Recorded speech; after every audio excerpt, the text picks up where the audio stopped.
Airport concession bonds అంటే airport operate చేయడానికి government నుండి కన్సెషన్, లీజ్ లేదా ఆపరేషనల్ రైట్స్ పొందిన ప్రైవేట్ కంపెనీ ఇష్యూ చేసే బాండ్స్. కన్సెషన్ అంటే గవర్నమెంట్ ఎయిర్‌పోర్ట్‌ని ప్రైవేట్ కంపెనీకి సర్టెన్ ఇయర్స్ ఆపరేట్ చేయడానికి రైట్స్ ఇవ్వడం. Example, airports authority of India ఎయిర్‌పోర్ట్‌ని ఆపరేట్ చేయడానికి ప్రైవేట్ కంపెనీకి రైట్స్ ఇవ్వడం.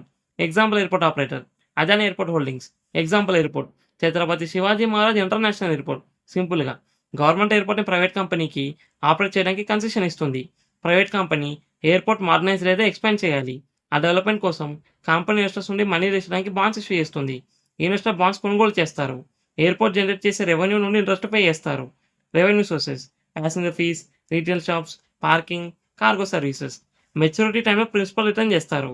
మినిమమ్ ఇన్వెస్ట్‌మెంట్ ఎంతో నుంచి 1,00,000 వరకు ఉంటుంది. మాక్సిమం లిమిట్ ఉండదు. Individual investors, banks, mutual funds lakhs of crores వరకు ఇన్వెస్ట్ చేయొచ్చు. Airport concession agreements long term ఉంటాయి. కాబట్టి common maturities 10 years, 15 years, 20 years, 25 years, 30 years. Interest rate 7-11% per year ఉంటుంది. Interest payments quarterly, half yearly లేదా ఇయర్లీ ఉంటుంది. అది bond structure బట్టి depend అవుతుంది. బాండ్స్ కొనడానికి 2 వేస్ ఉన్నాయి. Stock exchanges like NSC, BSC limited.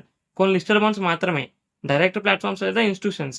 చాలా బాండ్స్ బ్యాంక్స్, బ్రోకర్స్ లేదా బాండ్ ప్లాట్‌ఫామ్స్ ద్వారా డైరెక్ట్‌గా ఇష్యూ అవుతాయి. ఇంపార్టెంట్‌గా అన్ని బాండ్స్ ఎక్స్చేంజెస్‌లో దొరకవు. లిస్టెడ్ బాండ్స్ మాత్రమే దొరుకుతాయి. అండ్ అవి కూడా సమ్‌టైమ్స్ లో ట్రేడింగ్ ఉంటుంది. అడ్వాంటేజెస్ లార్జ్ ఇన్‌ఫ్రాస్ట్రక్చర్ ప్రాజెక్ట్స్‌లో investment chance, long term stable income, airport passenger growth benefit, infrastructure portfolio diversification. Disadvantages passenger traffic expected లెవెల్‌లో లేకుంటే revenue risk, project delay risk, government policy changes risk, interest rate changes bond ప్రైస్‌ని effect చేయొచ్చు. ఇలాంటి financial topics కోసం ఛానల్‌ని subscribe చేసుకోండి.